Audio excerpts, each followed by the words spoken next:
going on, family? Trying to get this brother out here for some time, you know what I mean? So, I'm definitely glad to have him out here. I ain't never done this before. It's my first time doing this, but I know what it is out here in Allentown with our people all over the place, you know what I mean? So, when I go on YouTube and I see the brother's videos, I feel it. You know what I mean? I got a daughter, you know what I mean? I know what it was like when I was growing up, and it got to change, you know what I'm saying? They ain't gonna change it unless we do it ourselves. They damn sure ain't gonna do it. So, I want to introduce this brother here. I mean, he going hard. I know it was the auction, today or something like that. So, there you go. Right.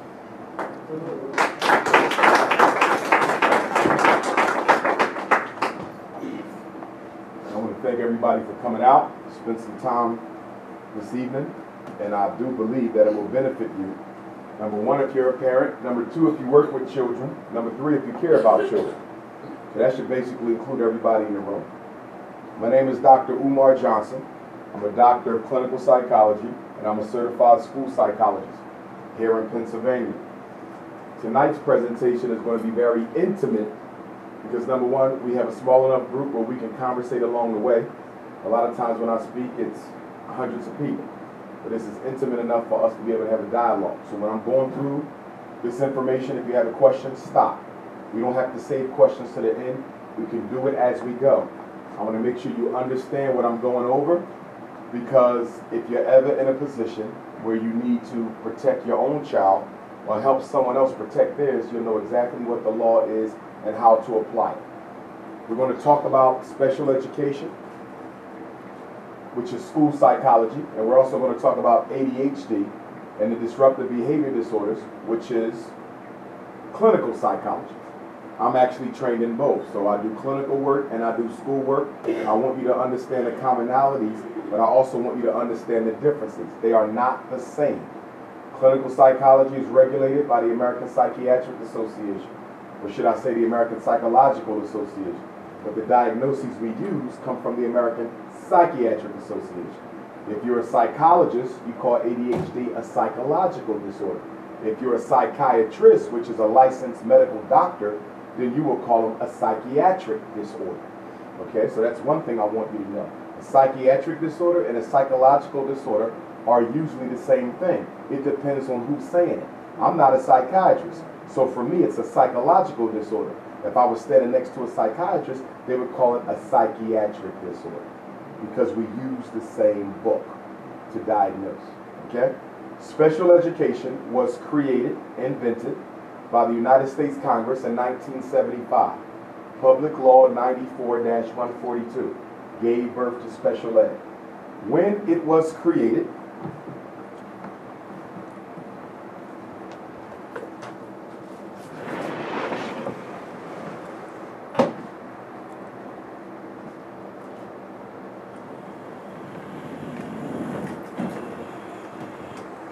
I'm going to do a little writing as well as some PowerPoint to make sure I drive my points home tonight. Okay. So, Public Law 94-142 gave birth to the Education for All Handicapped Children Act. This is America's first special ed law. There was no national special ed law before 1975. I'm a 1974 baby. I'll be 40 in August, so special education is 39 years old this year. Some of you may be older than special ed. Some of our grandparents have no recollection of special ed because it didn't exist, okay? However, individual states, some of them already had a state-controlled special ed program, okay? So some of you might say, well, my grandma was in special ed. She might have been in her state, but there was no federal program yet, okay? The federal program comes in 1975. And it basically said what? That if your child had a disability, they had a right to two things. Understand these two things, because all special education lawsuits are fought over these two things. Every complaint you have as a parent, if your child is in special ed, must be related to one or the other of these two things. One of them is FAPE. The other one is LRE. I do a lot of work with educational lawyers. When they sue school districts for violating children's rights, the child been in special ed for 10 years, still can't read, that's a legal issue. The child is in special ed and only needs special ed for reading, but the Allentown public school system has your child in special ed all day, that's a legal issue. They want to expel your child from school and the child is in special ed and the school did nothing to address the behavior problem, they can't do it. It's a legal issue. Your child needs certain services as a student with a disability, the school district isn't giving them to them, that's a legal issue. So I do a lot of corrective evals. I'm the guy the lawyers call and say, look, this kid was evaluated and diagnosed by an Allentown school psychologist with mental retardation, which is now called intellectual disability. President Obama renamed it in 2009. So they'll call me and they say, we need to know whether or not this African-American kid, this Latino kid, and in some cases, this white kid, whether he was misdiagnosed or not. I come in and I retest the children. I come in and I retest the children who are already tested to see if the diagnosis was legitimate or not. Yeah, that wasn't me. I don't know who's better. Which takes me to my next fact of the evening, and that is what? Every diagnosis we give, every single diagnosis we give is a professional opinion. It is not a fact. I take issue with some of you parents because you treat these professional opinions as facts. And you limit your child's ability to learn based on somebody else's opinion that cannot be objectively proven. Learning disability is an idea. You cannot prove it. ADHD, which is nonsense in my opinion, is an idea. You can't prove that either. Mild mental retardation, emotional disturbance, you cannot prove those. So when we look at our children being in special education, especially children of color, black boys in particular, most of them are being miseducated by way of a diagnosis that can't even be proven to exist. No blood scan, no urine sample, no x-ray, no MRI can tell me whether or not this beautiful little girl right here has ADHD. Now, the teacher might say, well, she's too hyper. She doesn't pay enough attention. I would argue that's what kids do at that age. I would also argue that we might need to screen her for mental giftedness because a lot of mentally gifted kids are being misdiagnosed with ADHD because the teacher too damn boring to keep their attention. Just going to give it to you straight. Okay? Now, free and appropriate public education. If your child has a disability, they have a right to a free education. You don't pay for it. The kid is autistic, blind, deaf, learning disabled, whatever the issue is, you do not pay for the education, it is free. The A means it must be appropriate. That's the controversial concept. Who decides whether or not the special ed program is appropriate? That's the argument. You say, my child been in special ed for 10 years, still can't read. There's no way in hell that was appropriate. School district comes back and say, we think it was appropriate. Why? Because that kid comes late to school every day. And he's reading disabled. And he misses half a reading class every morning because he's late. The parent never shows up for report card conferences. She cannot be reached for IEP meetings. He never does his homework. He doesn't pay attention in class. Yeah, it's true he can't read, but it ain't our fault. The child doesn't come to school with any interest in learning how. So most special ed cases are fought over who gets the blame. The school is going to try to make it your fault. So I'm going to tell you right here, right now, if you're a lazy parent, you will always lose.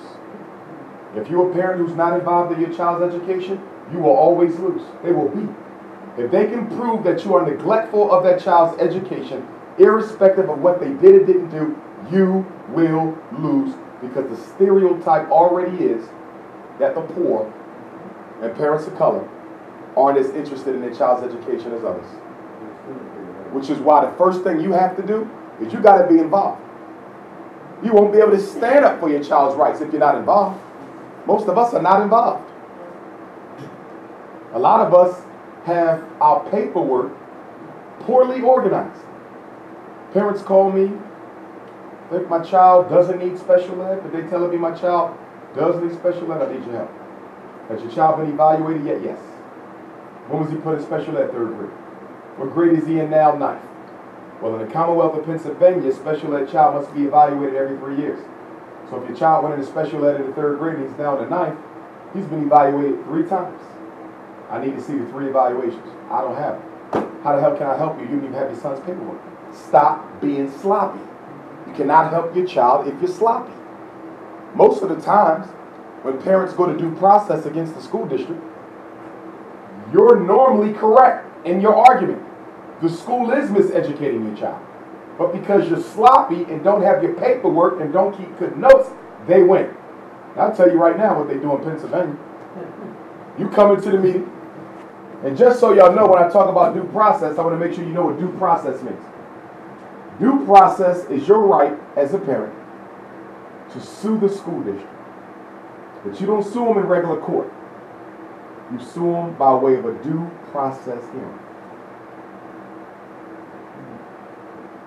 Every state in America has people who are not judges, who are given legal authority to determine the outcome of special education lawsuits. Due process officers, school psychologists, retired principals, lawyers, retired teachers, they could be anybody that the state feels is knowledgeable enough about special ed and honest enough to tell the truth about what's going on. And that's who they send to Allentown to hear your complaints against the school. Hypothetically, let's say I'm a hearing officer. Hypothetically, let's say this is a school building. This is your child's school. I got a due process complaint from you. It was given to me by Harrisburg, Bureau of Special Ed. There's a mother and father down in Allentown who are disgusted because the child goes to a certain elementary school and the child been in special ed for years and they feel the school has not been educating their child. They feel the education is not appropriate. So they send Dr. Johnson to Allentown. We'll come into a classroom in your child's school. It's very informal, but it's formal. And it'll be a table like this. And you'll be here as the parent. And then the teacher and the principal and the school district's lawyers will be here. And I read through your case and I ask you, why are you here? What is your problem? My job is to try to mediate between the parent and the school district. That's the first thing. Mediation. Can we rectify this without somebody getting in trouble one way or the other? Because schools can take you to due process too. They rarely do it, because most of the time they're in the wrong. It's normally you taking in, but they can do it as well. And so you come in and you tell them your argument. My child been in special ed 6 years, still can't read. And I want Allentown Public Schools to pay for Raheem to go to an approved private school at Allentown Public School District expense, because according to federal special ed law, remember, special ed is federal. This comes from the White House. This comes from Congress. It is federal. So when schools violate it, they are breaking federal law, not just local. I need y'all to understand that. Okay? So, under federal special ed law, if you can prove that Allentown Public Schools or Harrisburg or Philadelphia or any place in America, okay? Because special ed is national. If you can prove that that school district is not appropriately educating your child, if you can prove it to me at a due process hearing, okay? And they'll probably never let me be a hearing officer, because I am an aggressive advocate for parents and children. So they would probably consider me biased. They probably think I would never rule on the behalf of the district. And they're right. These districts are full of shit. Excuse my French. So you make your argument, and then the school district's lawyers make their argument, and then I go home for about a week, just like a judge, but I'm a hearing officer. I'm not a judge, but I'm given legal power to decide the outcome of special ed cases. We come back in a week and I'll give you my decision. With all due respect, I do think the school district was negligent in properly educating your special ed child. However, your notes are terrible. You have almost no proof to justify your claims. The school says they can never get in contact with you. Your child barely comes to school. He never does homework. He's a damn terror in the building. And so although the school was negligent, I find you more negligent. So my decision is that we're going to allow Allentown Public Schools another opportunity to fix this problem, to begin to properly educate your child. And if they don't, between now and the end of the school year, I'm giving you the right to resubmit your due process complaint against Allentown Public School again. Everybody follow me? Now, if you end up having to come back a second time, you're probably going to win. Remember, if you can prove that the school district is not properly educating your child who has a disability, you can make them pay for that child to go to a private school. I help parents do it all the time. I help them in Lower Marion, Upper Marion, Chester, Philadelphia, Harrisburg, all over the country. It's easy to do if you have your paperwork. That's right. He's in the 9th grade, can't read. You've been coming to the meetings. He comes to school on time. He does his homework. You've been regularly expressing your complaints. That's another thing. A lot of y'all do too much talking. You got to write. You can talk, but then follow up with a letter. You need to have documentation that I've complained about my child's IEP 10 times this year. If all you got is verbiage, you're going to lose, because educators suffer from what I call academic amnesia. That's when they will walk into a meeting and swear up and down that they didn't say exactly what they did say. They lie on purpose. How do you know this? Because I'm a school psychologist. How do you know this? I'm a certified school principal. How do you know this? I'm a former school administrator. I know what we do. I'm not a liar. I'm not into that. But a lot of principals I work with are liars. Teachers will lie too to protect their butt and protect their job.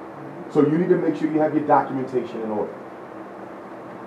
But yes, you can make them pay for your child to go to an approved private school. If you go to the State Department of Education website, Harrisburg, if you go to the Bureau of Special Ed, there's a list you can print out of Pennsylvania approved private schools.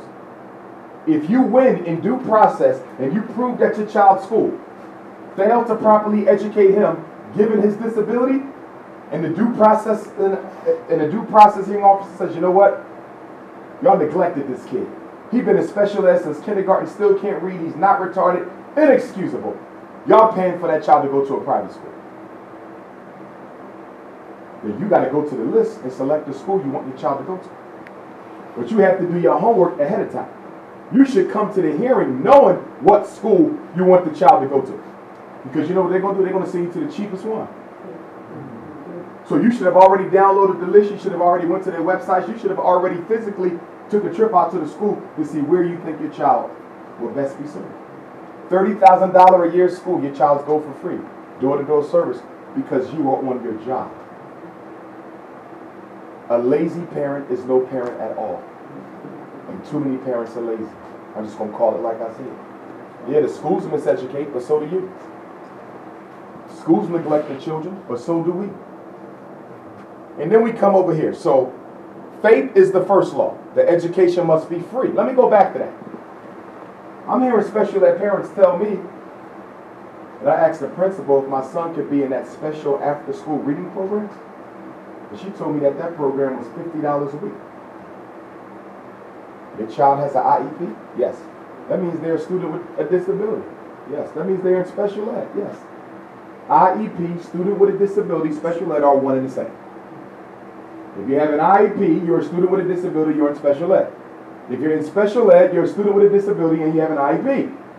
There's no such thing as an IEP without being in special ed, because you don't get an IEP because IEP is special ed. Make sure you understand that. Some parents say, well, my child got an IEP, but he's not in special ed. Yes, he is. It's just that your son's placement in special ed happens to be his regular ed classroom. Special ed is not a place, it's a program. You can stay in a regular class, you're still special ed, you still got an IEP. The school is still getting paid from Obama in Harrisburg to special educate that child. Because I need y'all all to understand that special ed is a business. Special ed is a hustle. Special ed is a racket. Special ed is a crime, often, that districts partake in by special educating kids who they know that they previously miseducated, and they get paid. In Pennsylvania, special ed child is worth twice as much as a regular ed child.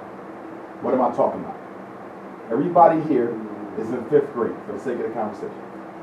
Everybody here is in the 5th grade. And everybody sitting over here was diagnosed correctly or incorrectly with one of the 13 special ed disabilities, which we'll go over in a minute. Once I put y'all in special ed, whether you're in special ed full time or whether you stay in a regular class, you have an IEP, you're still special ed. Everybody over here, Allentown Public School, regular school students, Allentown spends $8,000 a year to educate a child. They're in special ed. They're not worth $8,000 anymore. They're worth $16,000. The special ed kids are twice the money. This is important for y'all to know. This is why a lot of kids go into special ed, especially the black and Latino boys, that never come the hell out, because to take you out means I'm cutting money out my budget. You're talking to a school administrator here. I know how this goes. When I worked for the school district of Philadelphia, when I used to do my practicums in Lancaster School District, you know what they do? At the end of the year, they call all the school psychologists in and ask you for a complete list of every child that you evaluated, because they want to make sure they didn't miss out on any money because they forgot to put your child's name in the system and send it to Obama. So I sit down, I evaluate your child. I say he got a reading disability. His name goes into the computer. It goes to Harrisburg. Harrisburg sends it to DC. And by the end of the month, an electronic transfer of funds is sent. It's called miseducation welfare. So, your son is in the 2nd grade. He's been misdiagnosed with a reading disability. First of all, I have a problem with that. Why? Because if your son or daughter is in the 1st, 2nd, or 3rd grade, why in the hell are you giving permission for somebody to diagnose a child that young? I'm going to blame you for that. Because you don't have to be a school psychologist to know that 6 years old is too damn young to be diagnosing a child with a reading disability. He ain't been in class long enough to learn how yet. And some of us like the misdiagnosis as much as the schools do, because it's an excuse not to be a parent. It's not a discipline problem. He has ADHD. No, he don't. There's an absence of discipline in your home disorder. That's what he got. That's the ADHD. Ain't no daddy at home disorder. ADHD. That's his problem. And then we go and dope him up on Ritalin, Adderall, Concerta, Cycler, Metadine, and the list goes on. Drugs that are pharmacologically no different than the illegal drugs that sent his father to jail. How hypocritical can you be to say that we don't want people dealing drugs, and you locking up black and Latino men by the thousands, give them mandatory minimum sentences of 5 years for 5 ounces of crack, but you'll take that same crack, call it Ritalin, and give it to a son. It's the same side effects. Anything I say today, you don't believe it, you go research it. Most of the information you're going to hear for the first time, because most school psychologists ain't going to tell you what I'm telling you, because I work for myself and they work for the system. The Drug Enforcement Agency classifies Ritalin as a Schedule II drug. That means Ritalin is just as addictive as cocaine and opium. If you don't believe me, go to the public library, take out the DEA classification of drugs, and see where Ritalin is. And this is what you give to your son on a daily basis because you're too lazy to raise him right. And by the time he's 21, he's walking around with permanent brain damage, stunted growth, diabetes, epilepsy, psychotic disorders, delusional disorders, heart problems, blood cancer. Because mommy and daddy didn't want to raise me, so they put me on pills. It's called being a boy. Since when is being a boy a damn disease? You have to teach him discipline. He's a male child. Raise him. Stop letting people pathologize and criminalize him. I know kids 3 years old on 3 or 4 different drugs. At 3. Barely started walking, but he can get high. And who benefits? Wall Street drug companies. $32 billion a year off child psychiatrics alone. Not including the ones y'all take, Xanax and everything else, beaming up every damn day. Because you lack the willpower to face your own personal psychological demons. You do know that's the root of addiction. Whether it's food addiction, shopping addiction, my ladies, sex addiction, marijuana, alcohol, cigarettes, what do they all have in common? Somebody who don't want to face their issues, so they just going to keep putting a Band-Aid on. And because the alcohol is not sufficient to drown away your problems, because once you come down off that drunkenness, all them problems are still there. So what do? Get drunk again, and again, and again. And so now you have a habit that you're too weak to break. That's the devil right there. When you get to God, you got to go through the devil. Most of us ain't got the willpower to go through the devil to get to God. Peace is on the other side of that addiction. But are you ready to man up to go through your pain to get to peace? People go to therapy for 20, 30 years. What the hell are you doing in therapy for 30 years? You are addicted to the therapist. 30 years? Then you find some people who end up giving a therapist therapy. You treat them. I'm serious about that. Do you know what the number one cause of a psychologist being stripped of their license in the United States of America? Number one cause of psychologists in America losing their license.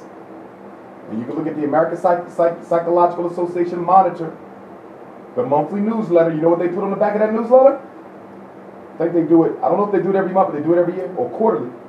A list of all the psychologists who were banned and why. And guess what's the number one reason that psychologists lose their license? Having sex therapy with their patients. How the hell are they going to help you when they the hell sick?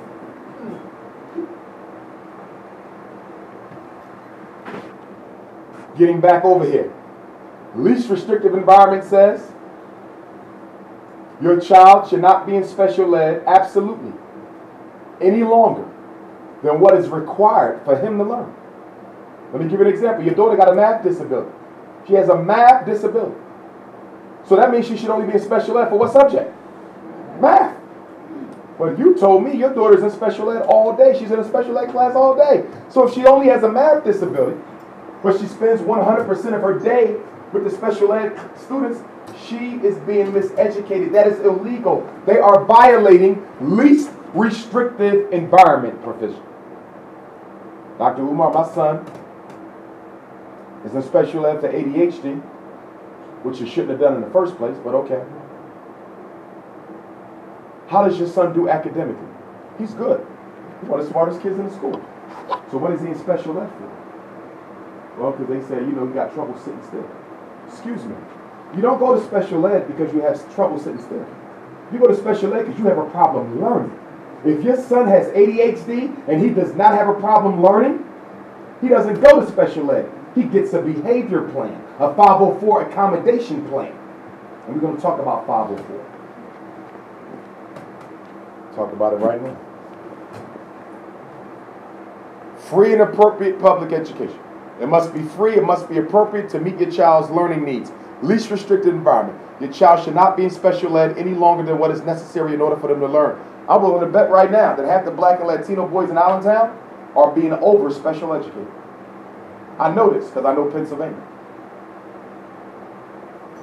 Why do they have your children in special ed more than what is necessary for them to learn? Because your child never had a learning disability in the first place. Do you know why they put your child in special ed? Because the teacher didn't want to be bothered with his ass, so they threw him away to special ed jail. And because he's only in there because the teacher don't want him in the class, it doesn't benefit the teacher if he's only gone for one period. So they stick him in there all day, special ed jail. Okay? They don't let him out the class, do they? He go to recess with the special ed kids. He go to gym with the special ed kids. They even make him go to the bathroom with the special ed kids. They even bring him his lunch so he ain't got to be seen by nobody. Total segregation. And because special ed is legal segregation, you have to control how much you segregate the special kids from the regular kids. There's only a few children who you can justify full segregation for. Who are they? The blind kids. They blind all day. They got to be in blind school all day. Deaf kids, they're going to be deaf all day. Serious and profound autism, that's all day. Traumatic brain injury, that's all day. Serious and profound mental retardation, they may need special ed all day. Learning disability, a glow-in-the-dark G.I. Joe disorder, emotional disturbance, ain't no daddy at home, these nonsense disorders. You can't justify special ed for no nonsense disorder all day. Now let's talk about 504. 504 versus IEP. And then I'm going to take some questions before I go further. 504 versus IEP. Your child was diagnosed with ADHD. First of all, your child was not diagnosed with ADHD by Allentown Public School because school psychologists don't diagnose ADHD. Let me say it one more time. When I work in the schools, I do not diagnose for that. That is a mental disorder that must be diagnosed at a clinic or a hospital. It cannot be diagnosed in school. It is not a learning disability. Are y'all following me? So if your child is in special ed for ADHD, I already know you done messed up. Because that tells me you took your child somewhere to get tested. He got diagnosed with ADHD. And you came back to the school with the report and told the school that your son was diagnosed with ADHD by somebody else, which allowed the school to then special educate. We don't diagnose ADHD, but if you bring that information into the school, we can use it against the child. So you have to learn to stop talking so damn much. You tell all your business to the school. The school is not your friend. The school is the new prison. And just like cops, teachers are the new probation officers. And anything you say can and will be used against you and your child. That's right. Your son on concerted, you stopped giving him the medicine because he started talking to himself and hearing crazy noises. I'm not giving my son that medicine no more. Problem is, you told the school you was giving him the medicine in the first place. And now he tells his teacher, my mommy don't give me that no more because they have me going crazy. And the teacher called Child Protective Services. And they come knocking on your door. Yes, we're here from the city. You got a phone call from the principal of your child's school. He was diagnosed with ADHD. You stopped giving him the meds. They feel he needs the meds. Yeah, I'm not giving my son those meds. Well, did a psychiatrist discontinue the medicine? Because if the psychiatrist didn't discontinue the medicine, you have no right to do it yourself. You're being charged with medical neglect. And we're taking your child. And we're not just going to take the child who was diagnosed with ADHD. We're taking all the kids because you've been deemed unfit to raise any of them. This is why I tell y'all to slow down with this medicine thing, excuse me. Stop doing it. They can't make you put your child on medicine, but once you put them on medicine, they can force you to keep them on or take them away from you. Special ed. They cannot force you to put your child on special ed. In the state of Pennsylvania, you cannot force a parent to put their child in special ed. That is the law in the Commonwealth. All 501 school districts, all 67 counties of Pennsylvania, you cannot make a parent put their child in special ed. So if I see any child in special ed who don't belong there, it's your fault. I'm going to blame you and the school because y'all partners in this miseducation thing. I cannot test your child without your permission. So don't tell me the school put my son in special ed. No, you did, because I can't put him in special ed until you sign your name on the paper. I cannot test him until you sign your name on the paper. He cannot be evaluated for ADHD until you sign your name on the paper. You are complicit in the miseducation. Your child is diagnosed with ain't no daddy at home disorder. And you want to decide whether or not he needs a 504 or an IEP. IEP is special ed. That means the problem must affect his ability to learn. You can only go to special ed if the problem affects your ability to learn. If the problem doesn't affect your ability to learn, special ed cannot even be considered. Is everybody with me? Your child has ADHD. It's not affecting his ability to learn. So IEP is not an option because you just told me the boy is a BC student. He's not in danger of failing nothing. So special ed can't even enter the conversation because he's not disabled.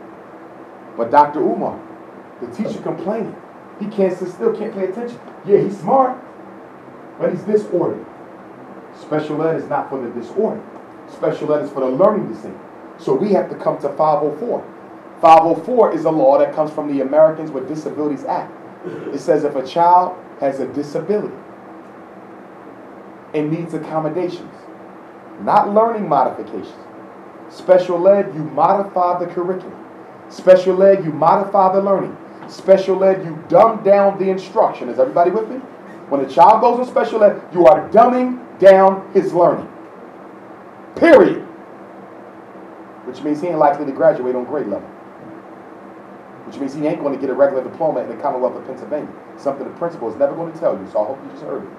Sticking your kids in special ed in 2014 Pennsylvania is going to get them out of school without a diploma. Because we got the Keystone exam coming up in 2 years, and I'm going to get to that in a second. A test that they made specifically to funnel black and Latino boys into prison. We'll get to that in a second. Okay? Hold on, I'm going to come to you in 1 second. So with the 504, the child needs what? Accommodations. With the IEP, the child needs learning modification. 504, he doesn't need an easy curriculum. He's sharp.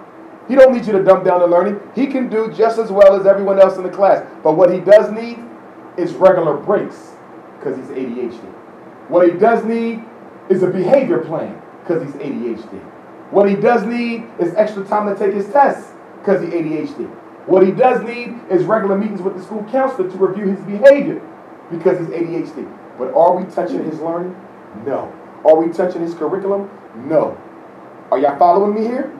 504, my child needs supports. He doesn't need learning modifications. Question.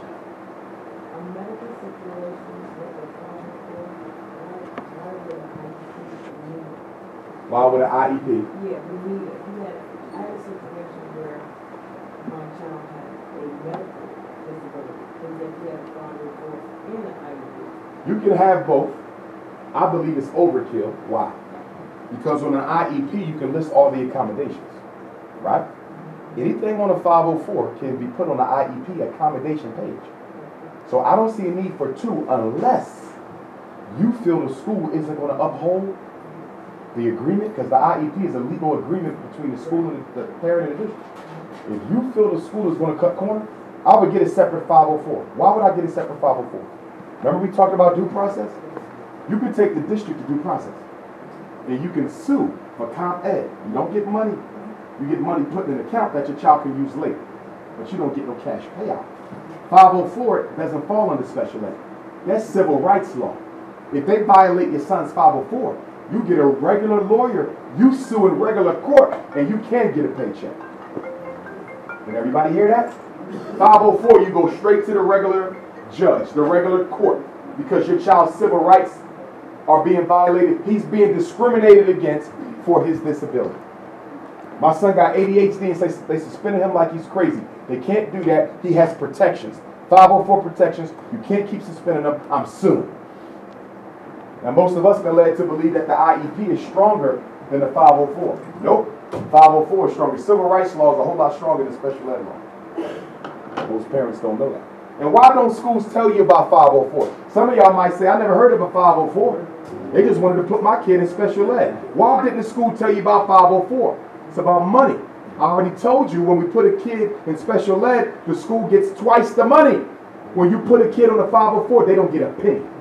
So schools don't tell you about 504 because there's no money in it. Education today is not about educating children. It's about making money off their misery. Question. Yes, sir.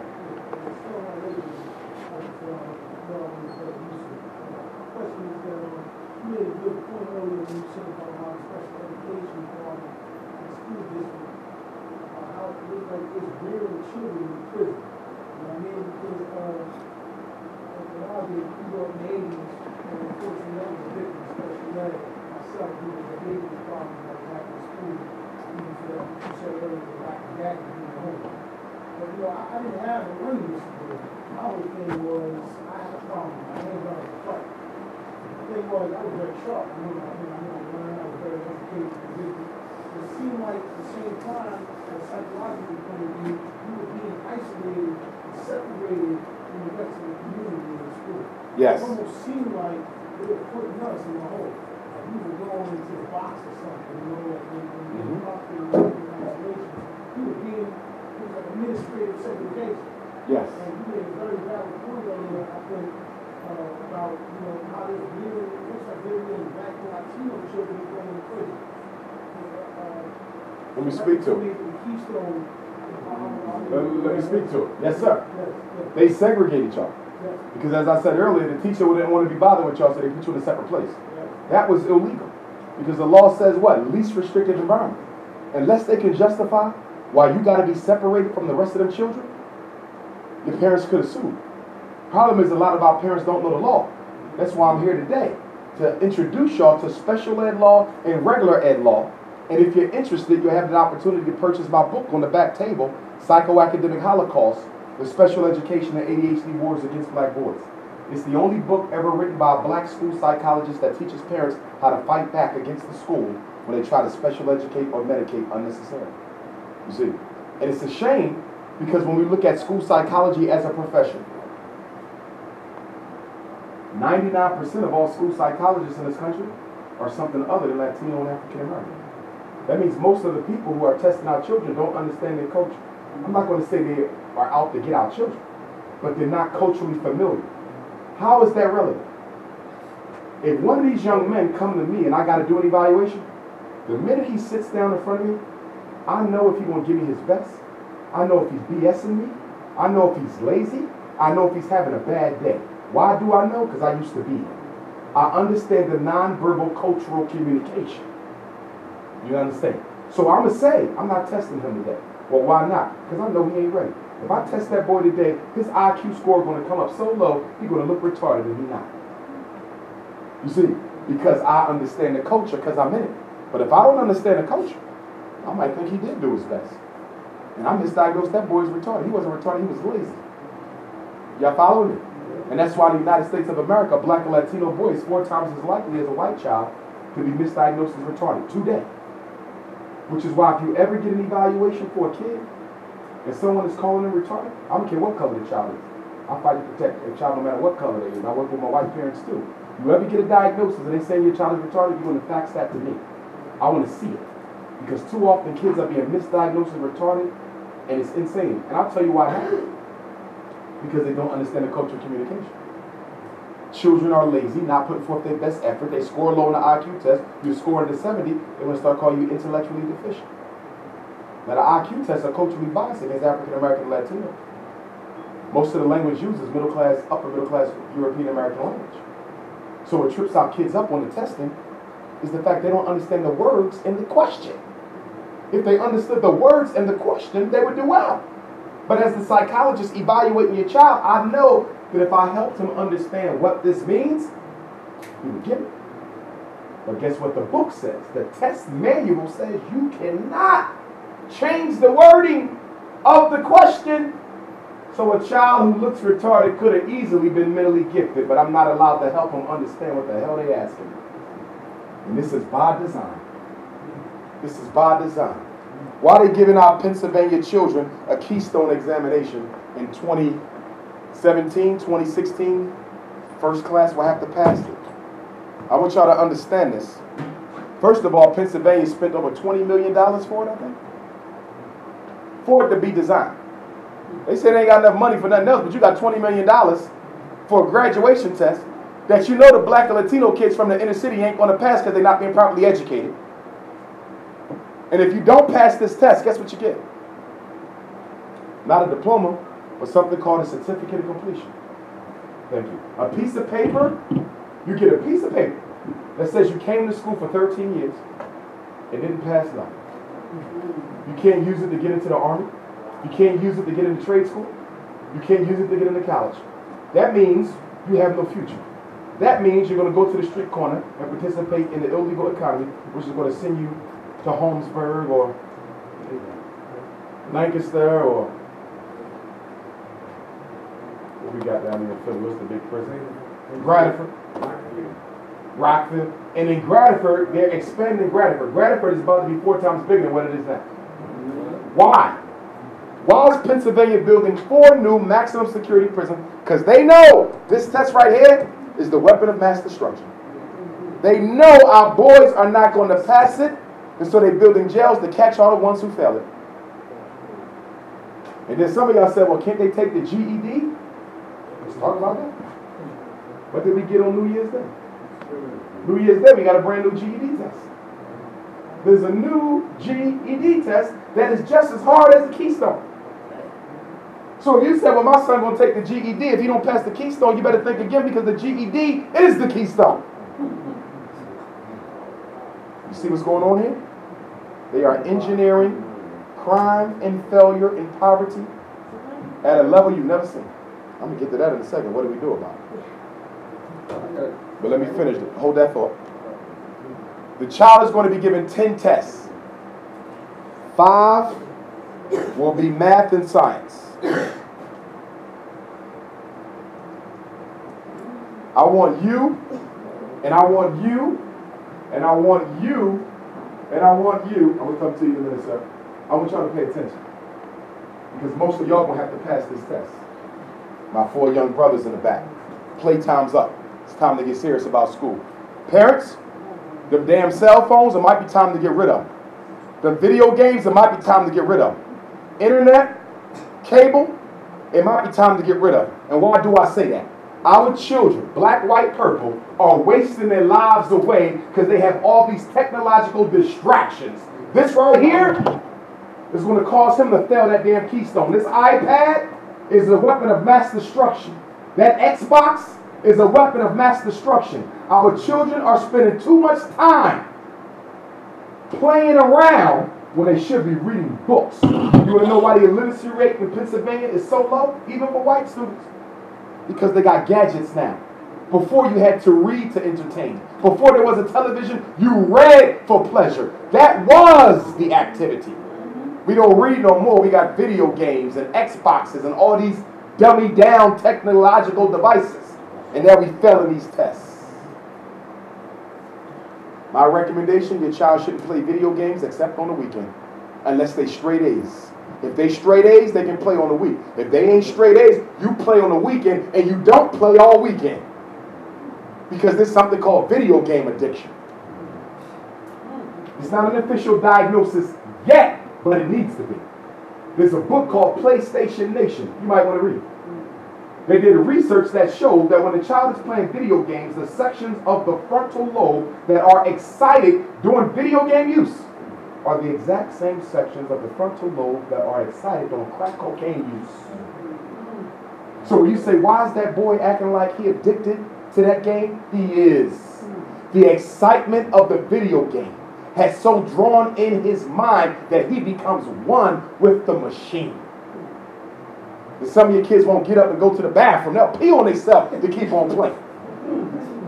And some of you have no control over the child. So the minute you go to bed, they act like they sleep. They pop back up, turn the TV on, and you wondering why he goes to bed at 9 o'clock, but he got bags under his eyes looking like his grandfather. He ain't getting no sleep. Some of y'all got to take the video game and lock them up. And let me say this. If you got to take the game or cell phone from your child in order for them to do what they need to do, you ain't got no control. You ain't got no control. Well, I got to lock the refrigerator up or he'll keep eating. You ain't got no control. And if you're raising a black or Latino boy, what is your mission? Your mission raising a black or Latino boy, because they are American public enemy number 1, is to make sure they leave your house with discipline at the age of 21. Self-control. The ability to make themselves do what they don't feel like doing when it got to be done. If a black or Latino boy ain't got self-control, he will fail in this world. Because society is waiting for him to trip up. Please say that again. Emotional self-control, sexual self-control, financial self-control, academic self-control. And my mothers, I love y'all. Y'all doing a good job. Y'all doing the best y'all can. But some of y'all a little trifling with raising your sons. And some of y'all spoiling your damn boys to death. He's lazy. He's shiftless. He's nasty. He's arrogant because his mama made him that. Your son is not your husband. He's your son. You raise him. You don't spoil him. How the hell are you going to spoil a black boy in a society as racist as this one? There will be no silver spoons in his mouth. But you washing his laundry all the time. He ain't never got to do it. You cooking his food all the time. He ain't never got to do it. You 60 years old scrubbing bathroom toilets while he's in the living room sitting on your couch flipping through the cable channels while you slaving for your son.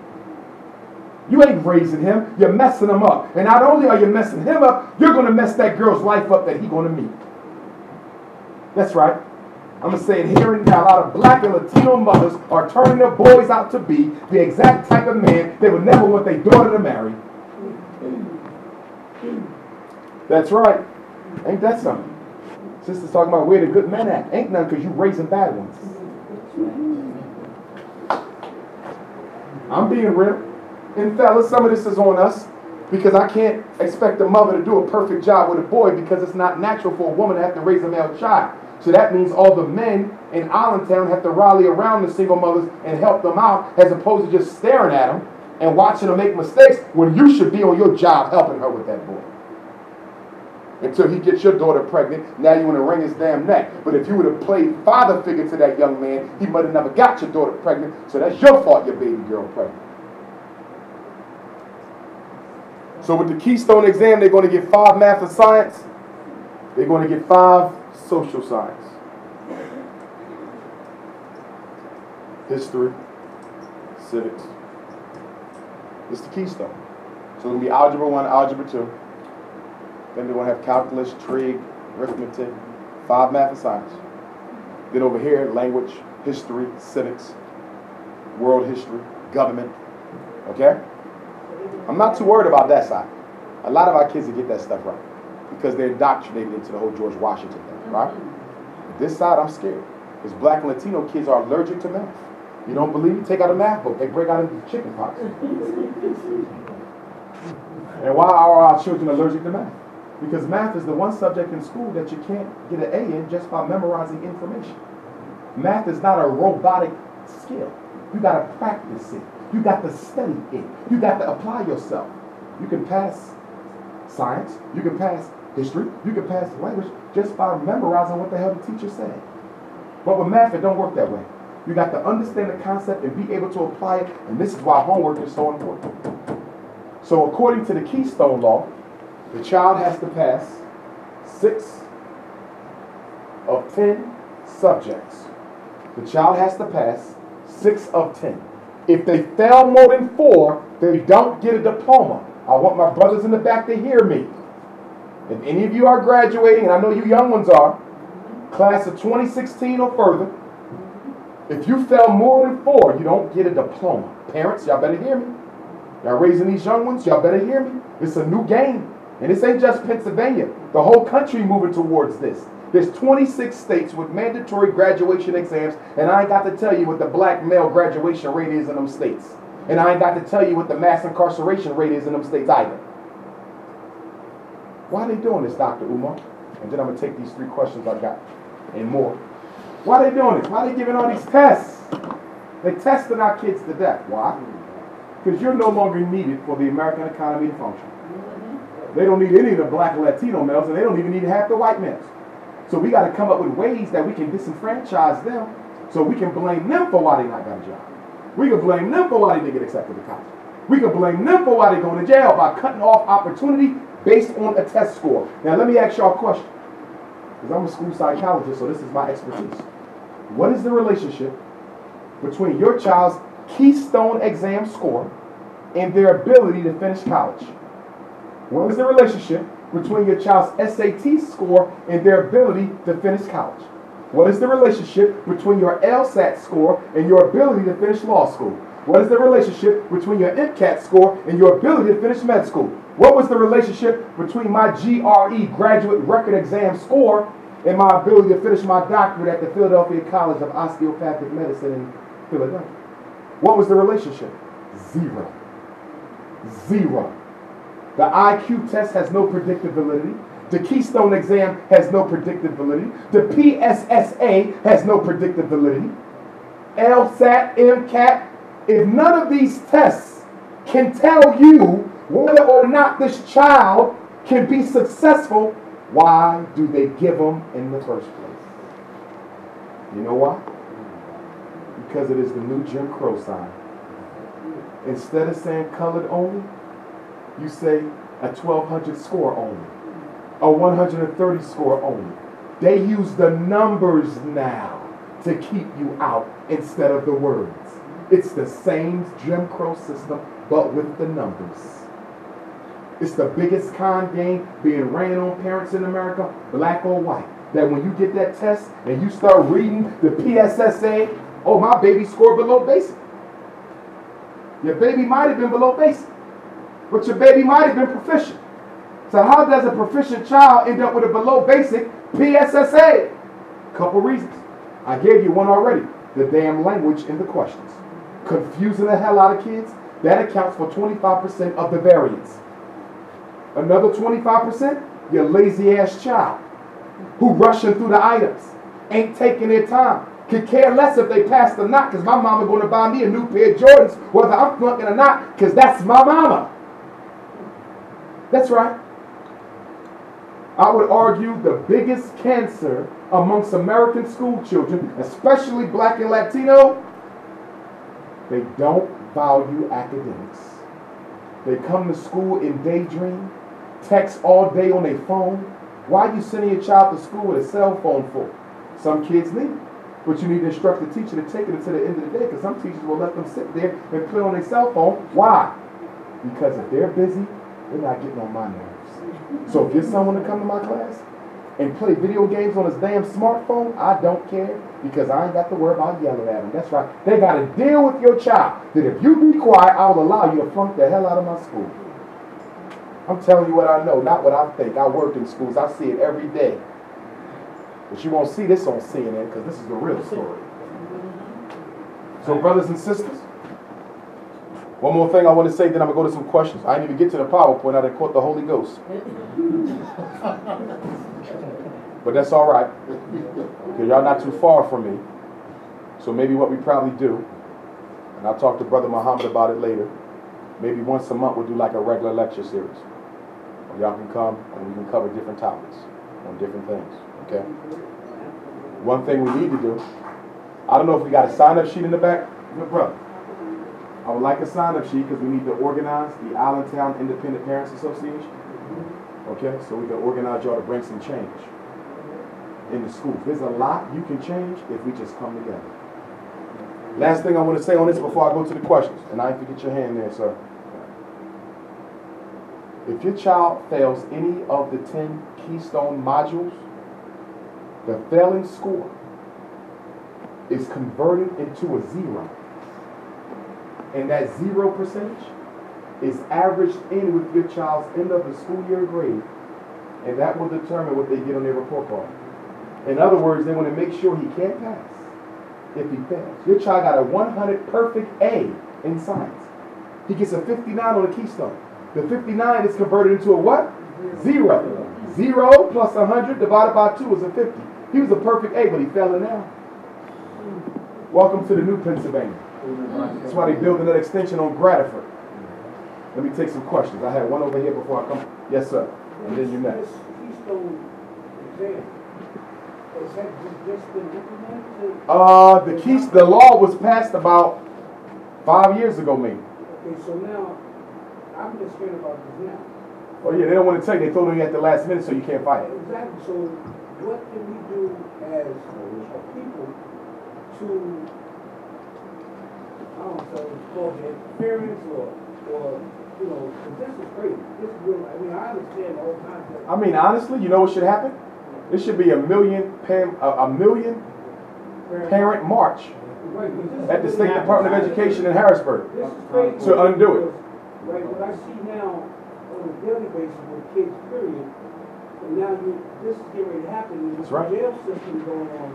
This is really crazy. I mean, they're building buildings and whatnot, but the people are failing. Yes. They're not building the people up. It's by design. Trying to destroy us. Yes. And I'm seeing this more and more. This right here got me like, Oh man, it's off the hook. And you know what's interesting about it? This never made. I could be wrong because I don't see every paper in Pennsylvania. I haven't seen that make the front page of a major paper in the state. But I will say this: there was opposition. There was opposition.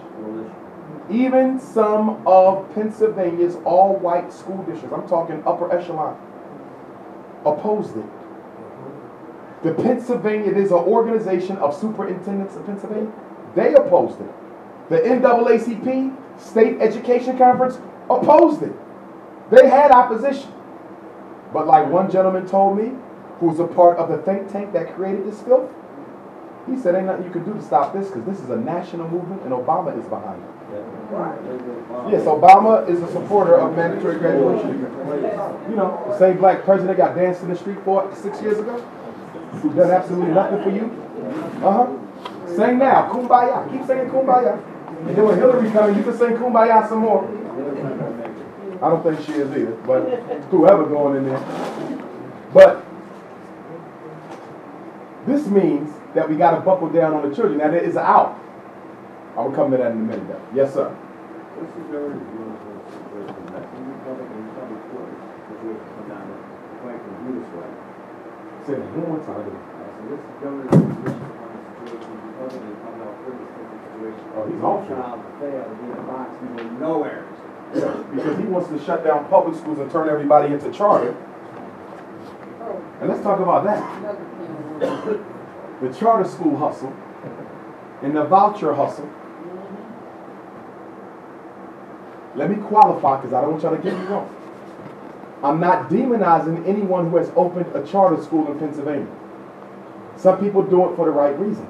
I'm not blaming them for what they didn't know they were being used for. Okay? There's other people who open up charter schools for the wrong reasons. A lot of people open up charter schools to get themselves a free paycheck. Because charter schools equal money. I come to Allentown to open up a charter school, 300 students, 50 staff members. I'm a king of Allentown. I got 50 people who I'm paying salaries to. They're going to do what the hell I want. I got 300 kids. That's 600 parents. That means if the governor wants to get elected, the mayor wants to be mayor, I got 600 parents. Guess what they got to come and sit down with?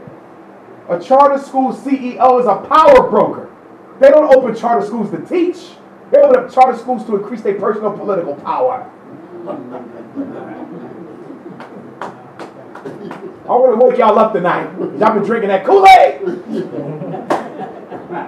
Now, what they want to do, they want to turn every public school into a charter school. Check this out. Why they want to do that? To eliminate public education. There's a national movement to eliminate public education, or for a couple of reasons. And somebody said, why do they want to get rid of public education? The first reason is the most obvious. The United States Constitution does not guarantee you or your child the right to learn. So there's a lot of people in this country who want to know why my tax money is going to pay for a service that the Constitution does not deal with.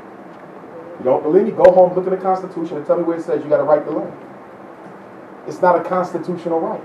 You have a Pennsylvania state right to learn. Education is a federal interest, and it is a local school district function. Remember, the feds don't control education. Education is controlled by Harrisburg state senators and state reps. And I ask you, when is the last time you had your state senators and state reps for Allentown in a room like this asking them, what are you doing to make the schools better? You never do. So I'm not going to blame them. I'm going to blame you for your political impotence. The feds only get involved in education when they got the money to pay states to force them to do what they want. Special ed is federal. So you get money if you follow it. No Child Left Behind is federal. You get money if you follow it. JROTC is federal. We will pay you if you teach them to be soldiers. Title I is federal. Every federal education program comes with money. That's how they make states do what they want, because the federal government ain't really got a hand in education.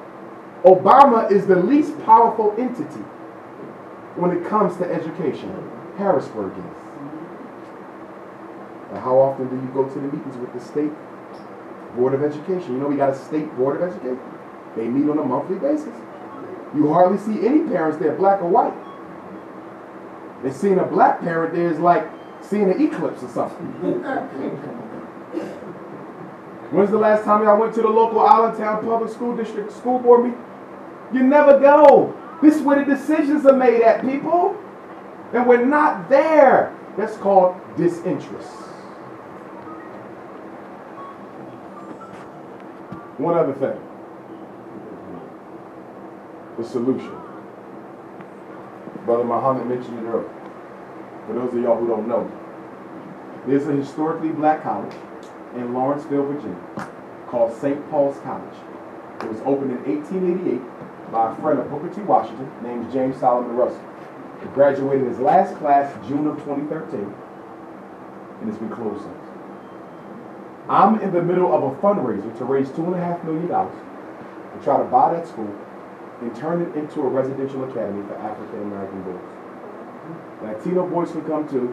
Most of them are of African descent anyway. Puerto Ricans are black. I know some of them don't know it, but you are. Okay? There was no difference between any of us up until the 1900s. My great-grandfather was a Spanish-speaking Cuban. Okay? It's the same people. They dropped some of us off in Puerto Rico, taught us Spanish. They dropped some of us off in Jamestown, Virginia, taught us English. It's the same people. You got Puerto Ricans darker than any black person, and you got black folks lighter than any Puerto Rican. It's the same people being used against each other because of language and a lack of history and knowledge of self. But anyway, I want to open up that school for boys. It's going to be called the Frederick Douglass and Marcus Garvey International Leadership Academy. And then we're going to open up a school for the girls, the Anna Douglas and Amy Garvey Academy for the young ladies. It's going to be residential. They will live there. We're going to teach them 6 key sciences that no school is teaching our children anywhere in this country. The first one is agricultural and agronomical science. That's right. For those of y'all who got them pretty little girls who don't like to get dirty, they're going to have to get dirty. We're going to teach them how to grow fruits and vegetables so they can sustain life and stop eating this cancerous GMO food that you buy from the supermarket that ain't even real food. Causing cancer and diabetes, and most of us are checking out early as hell because the food is filthy. Even if you go to Whole Foods, it ain't Whole Foods. Did you know that? Do you know that they can stamp organic on the package even if it ain't organic? Remember they used to say all natural back in the 80s. They corrupted that. Then they went to 100% raw. They corrupted that. Then they went to organic. Corrupted that. Now they got certified organic. And they corrupted that. Can I ask you a question? If the food in Whole Foods, which most of us can't afford anyway because it's too damn expensive, an apple costs you $25. Give me the cancer for $25. And then you walk in Whole Foods and they selling watermelons. Seedless watermelons. How in the hell can a seedless watermelon be organic if it ain't got no seeds? Would y'all wake the hell up? So we're going to teach the children agricultural and agronomical science so they can learn how to test the soil, plant, grow. In order to graduate from our school, they have to be able to grow 6 fruits, 6 vegetables in the house. So there's no excuse for not having a yard. This is school that we're building. Then we're going to teach them financial and economic science. By the time they graduate, they will have a business plan for which they'll be approved for a loan at any bank in America. By the time they finish the 10th grade, they will have mastered the real estate market of Pennsylvania, how to buy and flip properties. By the time they've done the 11th grade, they will have mastered Wall Street, stocks, trading, and investments. And not just Wall Street, but the stock market of London, China, South America, and Nigeria. Do y'all see what we're doing? We're putting our children in a position where even if they don't go to college, they will be a stunning success in the community. Be careful about sending every child to college. Every child don't belong there. The only thing you're guaranteed to get from college is debt to the banks. Y'all know what I'm talking about. The colleges in Pennsylvania, including the 14th state, and I'm a product of Millersville, some of y'all with the Kutztown, Edinburgh, Sharon over there with the Mansfield. Okay? Okay, I'm familiar with that. So, my point is, tuition at Millersville, my nephew goes there now, he's a sophomore. It's like 3 times higher than what I went to. I can't even believe it. I said, what you think? I think when I was in Millersville, tuition for the year was less than $10,000. Tuition for the year for him was almost $20,000. At Millersville, a state school where the tuition is kept under control. The banks are working with the colleges to put you in debt. You graduate before you get home with your cap and gown on, there's a bill waiting for you. Your first student loan, you ain't even got a job yet, but the interest is running. Do you know there's 2 million African Americans, not even including everybody, the number's much higher, But if you just do it African American or Latino, you got over 2 million. Doctors, masters, bachelor's degrees can't find work. They're in the soup kitchen with a doctorate degree. Before you got a master's, they said you were underqualified. You went back to college, got a master's, now you overqualified. What the hell is that? Can somebody explain to me, if I want to sweep floors at McDonald's to pay the gas bill, what the hell it matter if I got 6 degrees? See that? The future of America, black or white, will belong to those who can make their own way. If all you want to do is sit on the college so they can get a little diploma, so they can go look for a job, they done. Entrepreneurship. If we're going to teach it from that age, she will understand the science of working for thyself. What's the third science? Nutritional, dietary, and medical science. We're going to teach them how to take care of the body. We're going to teach them the science of herbology and naturopathic medicine. That you ain't got to get an aspirin. There's herbs you can take and boil and drink that, and that'll get rid of the problem. We are addicted to the drug culture. You don't give your body time to fix nothing. You get a little ache and you're at the aspirin already. You're supposed to give your immune system some time to kick in. Most of our immune systems are lazy because we keep using pills that over time they're not used to working, so they just stop working. Give your body time. For our teenage girls, we want to have a midwifery and a doula program that teach them how to deliver babies. Look at that. So they graduate from high school, they could be a licensed doula and a midwife. They could go around delivering people babies. You know what people charge to deliver a baby in your house? That can go anywhere from $5,000 to $25,000 without college. What do you do for a living, young man? I trade stock. What, you have an MBA? No, I didn't need that. My high school taught me how to make money in the stock market. While all my friends was in college studying Shakespeare, I was making my first million. Self-employment. That's what we teach them. So we got medical science, we got financial science, we got agricultural science. We also going to have science of the family and community, because we got a big black male-female relationship problem.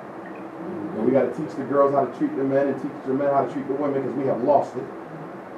Too many of our men have sexually objectified the black woman as an object and no longer a person. We got to fix that.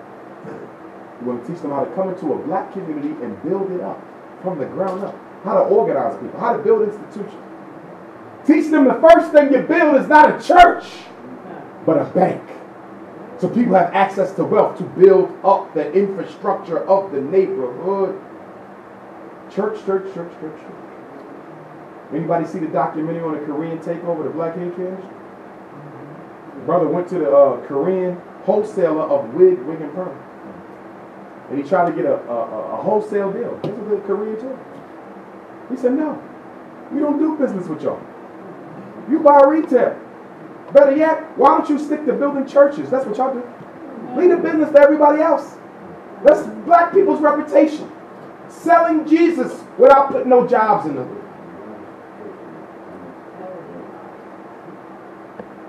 I ain't got a problem with the religion. I'm a descendant of pastors. I come from church family. I ain't got no problem with the church. But the pastors I descend from, they were community building men. Not this new pimp thing where I'm going to live off poor people's money and sell them a life after death. If I got to die in order to get heaven, you can keep your religion. I want mine now. That's right. That's right.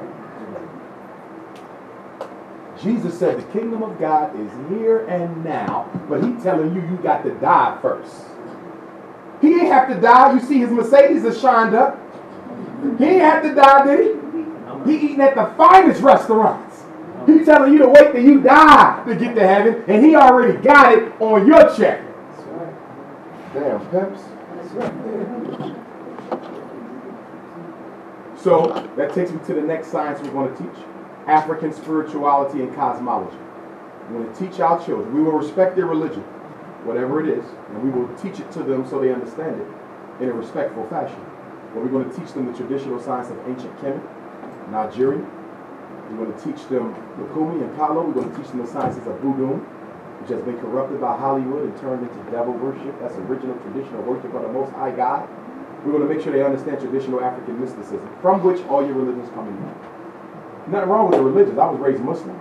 I come from a Christian side on my mom's side, Muslim side on my dad's side.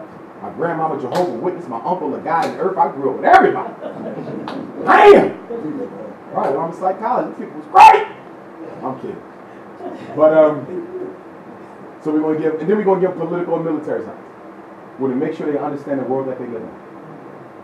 Very important that they understand. Why is Africa the richest continent minerally, but the people in the poorest condition? More gold, more diamonds, more coltan, more silver than any other place on earth, and they can barely find a meal to eat. We got to talk about that. Who keeps them in that fashion? International Monetary Fund and the World Bank. That keeps Africa destitute by imposing all these economic sanctions if they want loans from the West. We're going to teach them how the world operates. While black women lead America in abortions. What's up with black women in abortion? More abortion than any other women in the country. What's up with that? And where did that come from? Margaret Sanger, 1916, Planned Parenthood International, to eliminate all unwanted black life. You didn't even know that. Eugenics gave birth to Planned Parenthood. Do your research. The library's here. I know y'all got a public library.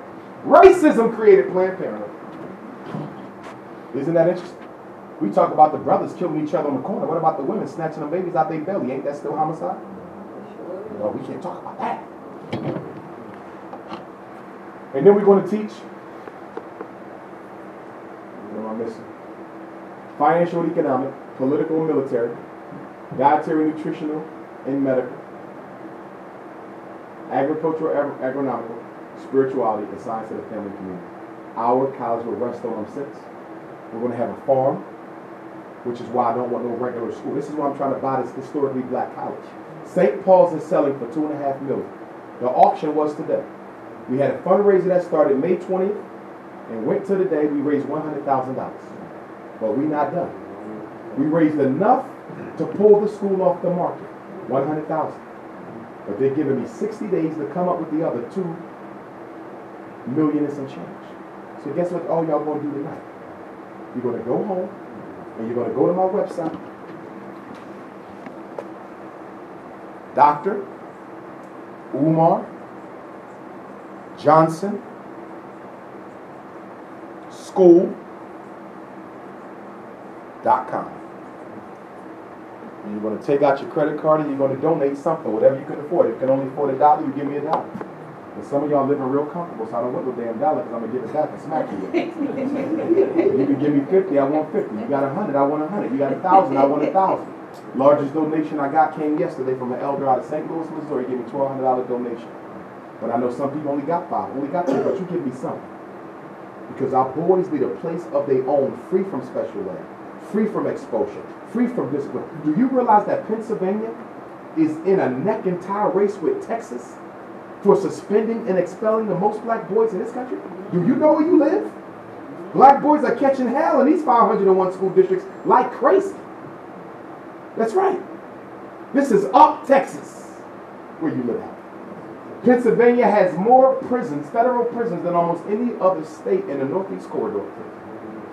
All they did was cut Texas and bring it right up here and drop it off. That's the Pennsylvania connection. Remember, the Mason-Dixon line of the Civil War runs through Pennsylvania. I went to high school in Chambersburg, Scotland School for Veterans Children. Some of y'all remember that?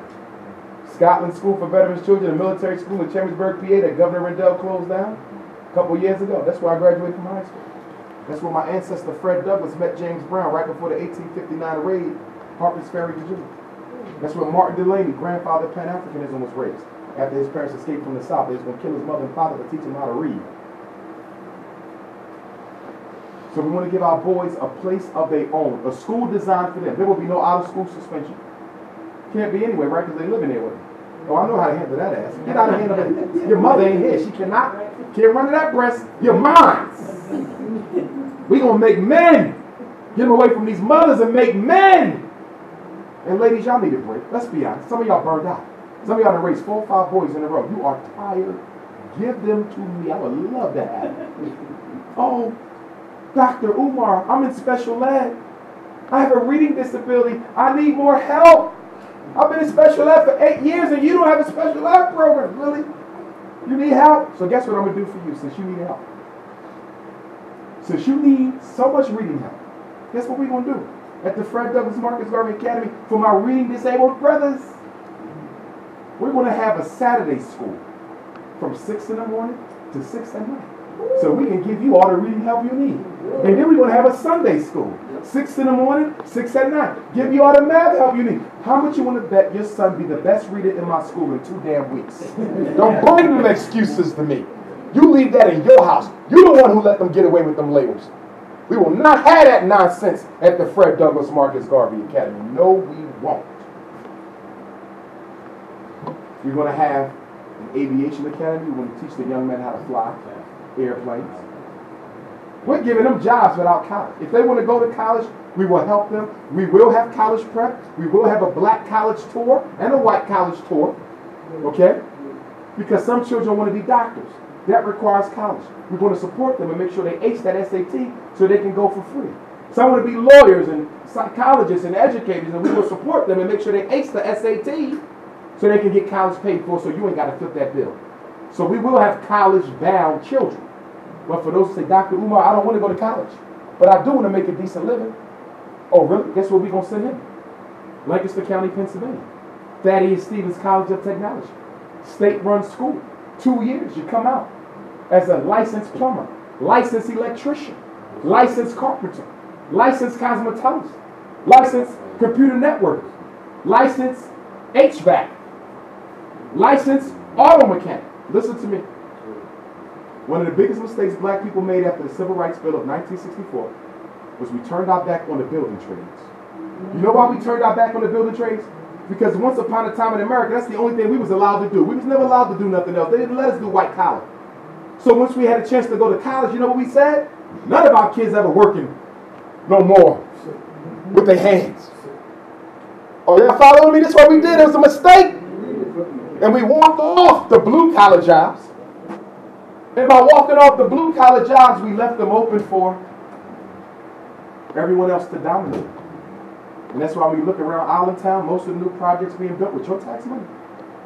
Almost no black or Latino labor. Why? Because you ain't got the paperwork. They say you ain't got the paperwork. Certification. Stevens Tech, half the kids go for free. They even pay for your books. Everybody don't need to be at Temple. Everybody don't need to be at the University of Pennsylvania. Everybody don't need to be at IUP, Ohio State. What's wrong with a 2-year trade? See, when you have a trade, you can always feed your family. That's right.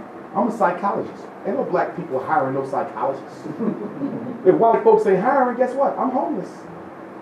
You a lawyer? Ain't no black folks hiring no lawyers. We take care of a couple of problems, but not as a job. We don't have corporations. So most of the stuff we're educated in, if we can't get a job through dominant American society, we are hungry and homeless. But guess what? If you can fix a leaky roof, you can eat forever. You can cut somebody's hair, you can eat forever. You know how to fix a car engine, you can eat forever. So why we got all of our kids thinking you got to wear a white shirt with a nice pretty tie and be able to call yourself successful? I know carpenters who make more money than surgeons. I know electricians who make more money than engineers. I know painters who make more money than nurses. Give our boys options. Because by telling everybody they got to go to college, you ain't doing nothing but setting them up for jail. Because ain't no jobs after college. This is real life. So in my school, he going to learn how to paint, and he going to learn Mozart. He going to learn how to cut hair, and he can be a philosophy major. He can learn how to fix cars, and he can be a pharmacist. I want to make sure that boy can feed his family if he can't find a job. I got through Millersville University cutting hair. You know why? Because at Scotland School in Chambersburg, they taught us how to cut hair so we could cut the young boys' hair. And that's how I paid a lot of my bills in college. Cutting hair. That's right. You can always get your hustle on when you know how to work with your hands. But for my ladies, I want to be clear with my mamas now.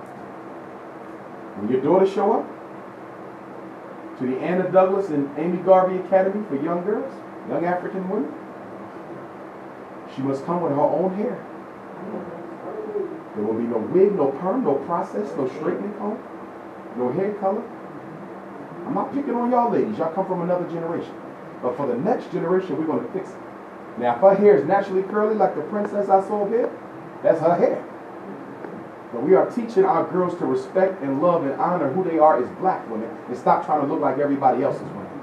We're switching that up.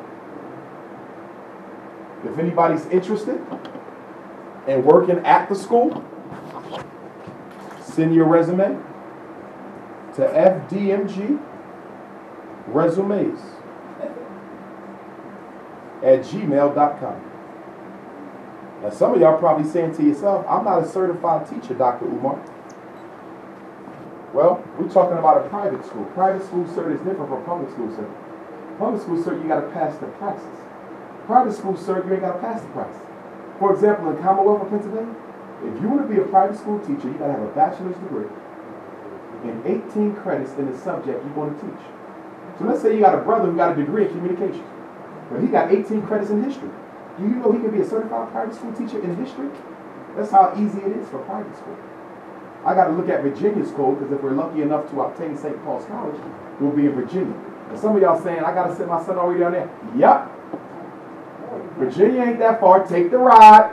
It ain't that often. Come pick them up Christmas, Thanksgiving. I ain't going to keep them for the holidays, because I know y'all love them holidays. Yeah. What's wrong with him going to Virginia? I had to drive to Scotland. Scotland from Philly is about 3.5 hours. I miss my Scotland days. I have a whole other family because of that residential experience. One of my closest buddies is getting married August 8th, and I'm going to be in his wedding. Those bonds you forge in the residential schools, you have them for life. It's a second family. Well, my son might not like it. That's because you spoiled his ass. But once I get him off your breast, he'll be fine. In fact, he might not even want to come home. He's going to love it so much. Mom, I'm staying. I'm cool. I'm cool. Dr. Umar, we cool. So think about it. You will save a lot of money too, because you ain't going to have to worry about buying him Air Jordans every time they come out, because the peer pressure says he got to look like everybody else. In my school, they're going to have uniforms on. They're going to be all that Michael Jordan stuff. Okay? The sad part is some of y'all don't even consider the school because you're so used to crippling your kids that you'd rather keep them with you and kill them and send them somewhere else so they can live. We want to have a clothing manufacturing program at the school where we teach the kids how to make their own clothing. I met a brother who knows how to make sneakers. He knows how to make shoes. We want to teach our children how to make shoes. Imagine if we teach our girls how to make pocketbooks. You know how much y'all spend on Louis Vuitton? Also, people, we won't just need teachers. This is a residential college. It's a school for our children. We're going to need secretaries, counselors, social workers, security guards, bus drivers, lunchroom personnel, house parents to live in the dorms with the children. So if you're interested in moving to Outback, Virginia, because Lawrenceville is in the middle of nowhere, that's how I want it, away from all the conditioning and basketball games, send me your resume, fdmgresumes@gmail.com. Come to you in 1 sec. And then make sure you go to drumarjohnson.com and donate tonight. And don't donate once. You keep on coming back, y'all, because if we don't get that money, we're going to sell that college. Our kids need it. It's 137 acres of a historically black college that we're going to turn into a residential school for black boys, and then we're going to build another dorm for the girls. So we'll be co-ed in a few years. The gymnasium is there. They got a brand new student center built from the ground that has a bowling alley in the inside. The cosmetology department is already sitting there waiting for us, because we're going to have a natural hair care academy. I said natural.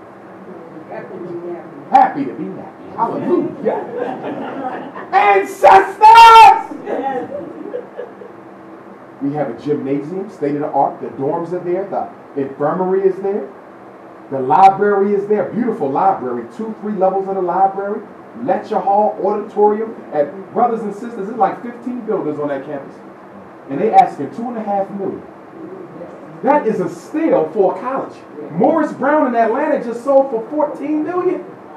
They only charging us $2.5 for everything. Give me the money.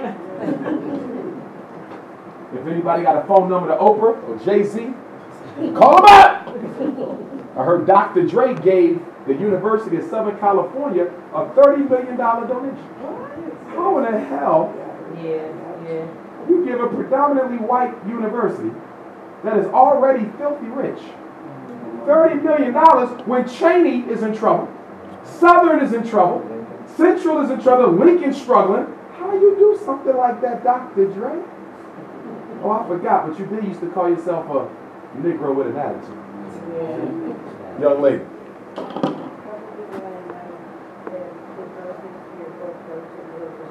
The proceeds to my book goes towards my rent.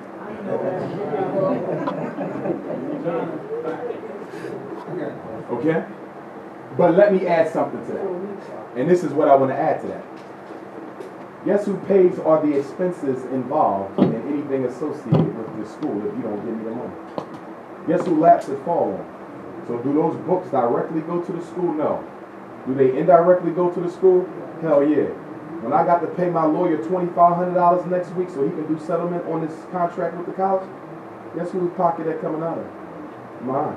So directly, no. Indirectly, hell to the yeah. Y'all feeling me on that? I'm the bottom line. What y'all don't give me, I got to take it out my own pocket. In fact, I want to even see, when I talk to the president of the college, I'm thinking about moving down there. Because one thing I do like about the college, they got a beautiful president's house.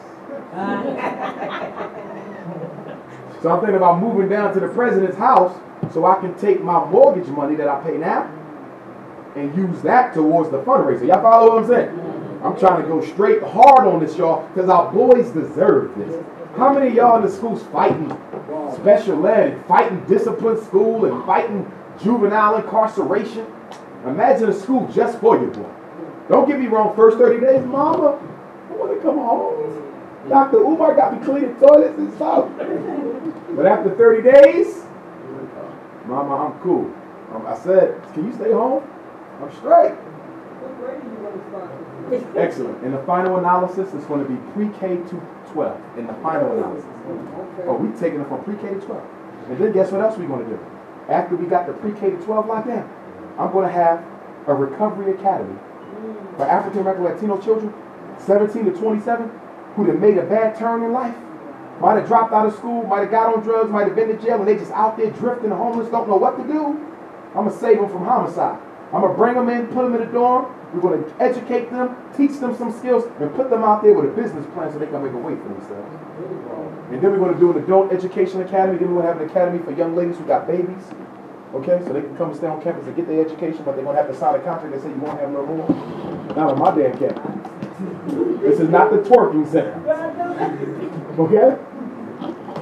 Questions? My brother, and then my brother right here. I got two questions. Sure. The first question I wanted to know about the Common Core curriculum when you were talking about the schools. Mm-hmm. Right, I've been looking into that. I don't know it completely, but I know it ain't good. I know it's completely dumbing down our kids. 2 + 2 Every ain't couple, 4 no more. right? It's a dictated curriculum. But this is what this is about. Every couple years, people come up with new schemes to get paid off miseducation. None of it works. It's about money. The Common Core will be thrown. Listen to me well. In 10 years, it'll be gone. After the people who made it got paid a couple $100 million. Are y'all following me? Education is the biggest racket and hustle. That's why people like to make it look like teaching a kid how to read is real difficult, don't they? Oh, you need this program. No, you need this program. My ancestor Frederick Douglass taught himself how to read and could have been murdered had he been found out doing it. There was no special ed in 1818. So special ed and Harriet Tubman didn't need special ed in order to learn how to read. Why the hell your child needed in Allentown 2014? Not specific learning disability, sloppy and lazy as hell disability. But I'm not a fan of it. I'm still studying it myself, but I know these curriculums. It's all money and nonsense. You don't need none of them. And the beauty about my school is it's private. People keep trying to give me open up a charter. Why don't you open up a charter? They would love to give you a charter school in every school district in Pennsylvania. I know they would. But not for the good reasons. You know why they would give me a charter school in Allentown? To set me up to fail. This is what they do. They give you a charter school, let you open up a charter school, because by opening up your charter school, you're going to shut down a couple public schools because you're going to depopulate the school. Are y'all following me now? Charter schools depopulate public, and then after you do that, a couple years later, you get a letter in the mail talking about something, your test scores are too low. We're putting you in No Child Left Behind, corrective action. You ain't made AYP. 2 years later, they shut you down and take your school from you. I don't want no charter school. I don't want the state telling me what to teach, how to teach, what not to teach. I'm not taking his test. I'm going to have my own test. And because I'm a private school, I ain't got to take nobody's graduation test. Look at that. These private schools in Pennsylvania, you think they worry about Keystone? Hell no, because when you're private, you ain't got to take Keystone. Do it yourself. Problem with black folks is we don't want to do it ourselves, because we want to use our money on vacation and parties and twerking and pocketbooks and jeans and rims and Timbs and chicken wings. That's right. You got enough money in Allentown, you can build a school for your own children, but you got better things to do with your money. Post-traumatic slavery disease. And the only way we're going to undo the post-traumatic slavery disease conditioning of modern-day Africans is to do what? Separate your children from you before you contaminate them with your sick thoughts. And that's why the school is going to be residential, because if the child stays in the house with you, you will infect the next generation with the same sickness that binds us. Next question. My next question is this. When you talk about a revolutionary movement, and we're talking about disrupting the entire social order of our condition, they ain't gonna like that. And we know from the past history of our struggle, Black Panthers, Black Liberation Movement, we COINTELPRO ran through them. And what I want to know is what are the plans to prevent the next COINTELPRO from disrupting? You can't prevent it. You live in a territory controlled by your historical oppressor. You can't prevent it. When you stand up and speak like this, you do it with full informed consent that you know you might be next. That's the way Malcolm lived. That's the way King lived. Garvey, Patrice Lumumba, Steve Biko, everybody you know. There are no safeguards when you speak out the truth. You have to resolve yourself to the fact that the principles you stand for are more important than your life. And if the principles you stand for are not more important than your life, you are a sellout waiting to happen. Because the minute you get threatened with loss of life, job, leisure, or income, you're going to betray the struggle because you wasn't more committed to it than your own convenience. That's how sellouts are born. People who think they for the people, but they don't know themselves well enough to know they're really not. Jesse Jackson didn't think he would sell out when he was 20. Al Sharpton didn't think he would be a no-good Uncle Tom when he was 20. But they became that because they really didn't understand that they really wasn't in this for the people. They were in it for themselves all along. And when they got put in the position where they could have went to jail or been assassinated, they chose to work with the system. See, the condition doesn't make you. It reveals you to yourself. If 10 years from now you find out Dr. Umar's working with the system and renouncing everything I said, then you know I was a turncoat from the minute you met me in Allentown. You don't become a sellout. You already was one. You see. Now, me as a Pan-Africanist and a Garveyite, I believe in repatriation. If you want to build independent, successful black communities, at some point you're going to have to repatriate them to a black country. That means we have to build international relations with the governments in Africa, the governments in the South Pacific, the governments in Southeast Asia, the governments in Central South America, and in the Caribbean. White America will never tolerate black power. I was in Tulsa, Oklahoma 3 weeks ago. I was the keynote speaker. And y'all know what happened in Tulsa. 1920, the Tulsa race riots, when the government helped the Ku Klux Klan burn and kill independent black folks because they was more successful than the white folks there. And when I say white folks, I'm not categorically talking about every single white person. I'm talking about the dominant attitude of members of the race. Not everybody is of that sort. And I'm speaking of the general disposition. Wilmington, North Carolina, Rosewood, Florida. What have they done to every single black self-sustaining community in America? They burned it to the ground. They will do it again. Which means the minute I get that school up and running, I know time is limited. The minute I get it up, I'm already talking to the government of Ghana, talking to the government of South Africa. I'm talking to Jamaica. I'm talking to St. Croix. I want to bring my school to your country because we ain't safe here. But I understand. Problem with a lot of people, they love America so much they don't want to accept the fact that you can't do what you claim you really want to do for your people here. It ain't going to happen. It's the reality. What did Marcus Garvey say? If the Negro is not careful, he will drink in all the poison of Western civilization and die from the effects of it. You are addicted and addicted to American culture. And I'm going to detox your babies. I'm going to detox them from table sugar. I'm going to detox them from corn syrup. I'm going to detox them from caffeine. I'm going to detox them from high fructose corn syrup. I'm going to detox them from Superman and Scandal. They will not be allowed to watch that garbage in my school. Some of you sisters should be ashamed of yourself. #1 show for black women is a show where the black woman plays a bed wench to the most powerful white man on the planet. I thought we'd been there, done that.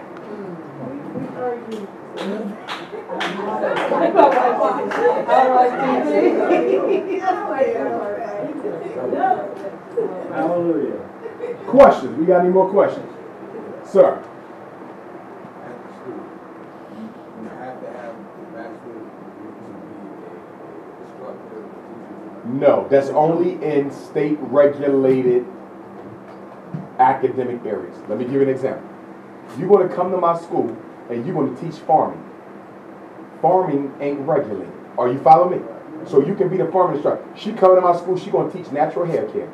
That ain't regulated because she ain't dealing with permanent clippers. You follow what I'm saying? So she can teach that. The person who's going to teach the clothing manufacturing curriculum, they don't need no cert because that's not regulated by the state. Only the things that the State Department of Education regulates will you need a cert for.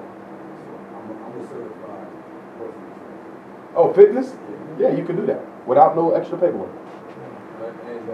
And we're going to have that too, because when your sons come home, they're going to be cut. Like, damn, how much you lifting, son? 255? And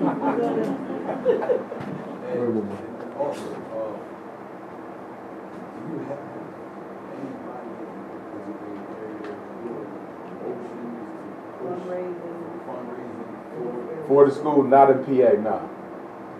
If any of y'all want to, let me give y'all my contact information. We need a school here in Pennsylvania, like $1 fee. Okay. Okay. You know what?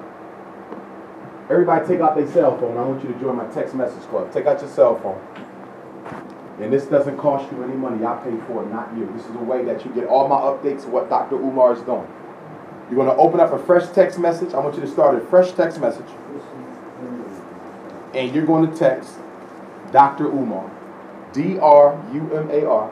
That's the message. D-R-U-M-A-R. All capitals. No period, no space. All together. You're going to text it just like this. D-R-U-M-A-R. And you're going to text that to 36,000. Dr. Umar is the message. 36,000 is the recipient. You hit send. You're going to get an automated message back that says type a capital Y to confirm. You're going to type a capital Y to confirm. Hit send again. That's your second send. This is your first send. Capital Y is your second send, and you'll be enrolled. You'll get all my radio show interviews, updates about the school fundraiser, where I'm going to be. It comes to your phone. I did this because a lot of people ain't on Facebook and Twitter and all of that kind of stuff. So this way you get everything automatically sent to you. Okay, so you want to text Dr. Umar to 36,000. Y'all going to go to Dr. Umar Johnson School.com to make your donation. There's also a 5-minute video of me at the campus telling you what I'm going to do with the campus. Okay, so watch the video. Maybe after you watch that, you'll give me a little bit more money.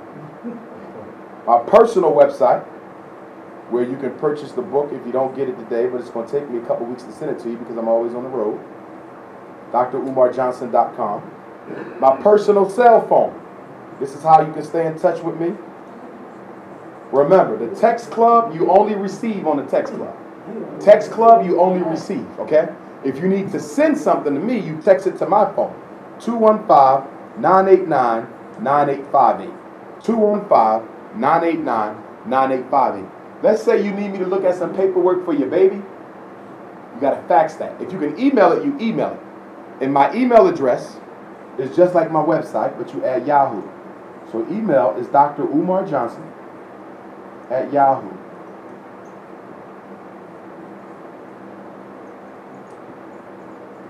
Fax number, if you got a hard copy evaluation, you need me to look, Dr. Umar, can you look at this letter the principal sent home? 215-827-5404 is the fax. 215-827-5404 is the fax. Okay? That's the contact information there. Resumes. And some of y'all might know people who need to send me a resume. Make sure they psychologically stable now. I don't need nobody shooting up my camps. FDMG resumes. FDMG resumes. FDMG is the acronym for Fred Douglass Marcus Garden. FDMG resumes at gmail.com. Okay? I'm on Facebook, Twitter, Instagram, WhatsApp, all under Umar Johnson. Facebook, I'm under Dr. Umar E. Fatunde, my African name. But if you go to drumarjohnson.com or drumarjohnsonschool.com, you can connect straight to my Twitter and Facebook page from my website. We're going to wrap up in the next 10 minutes because I want to leave time. If anybody decides to buy a book, I want to be able to sign them at the end. So we got 15 more minutes for questions. Anything you want to ask? Why can't you do the situation down at the Why can't you do that like you said something that in County? I'm not aware of any colleges that offer that type of price. Give me a name of a school for sale in PA. Okay.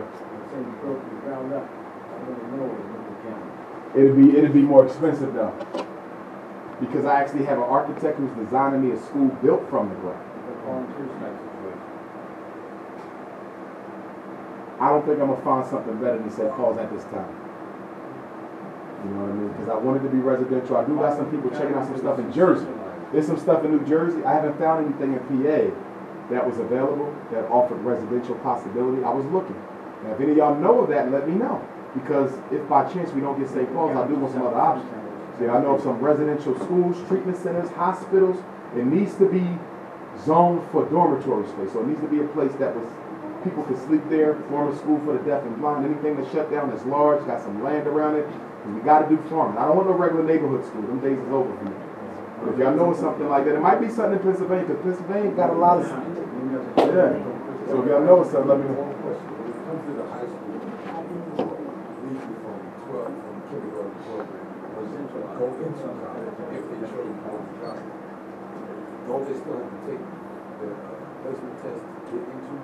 If the college requires them, yeah. Yeah, whatever the college requires, they'll have to take.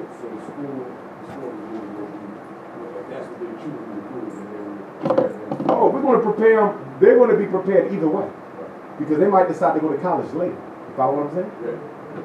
They're going to be prepared for everything.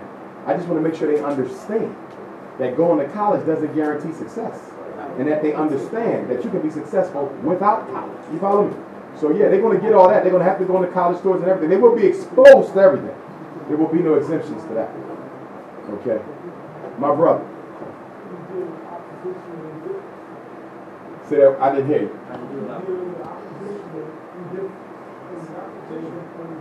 Oh, from folks who might be opposed to what I'm doing? Oh, yeah.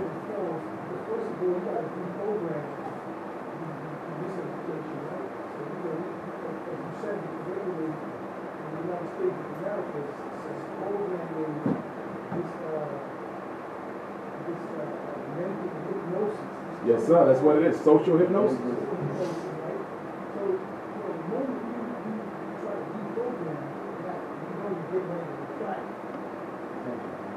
Oh, I've already been getting attention. They're already out there. I got my haters. But you need some of them now. They keep you sharp.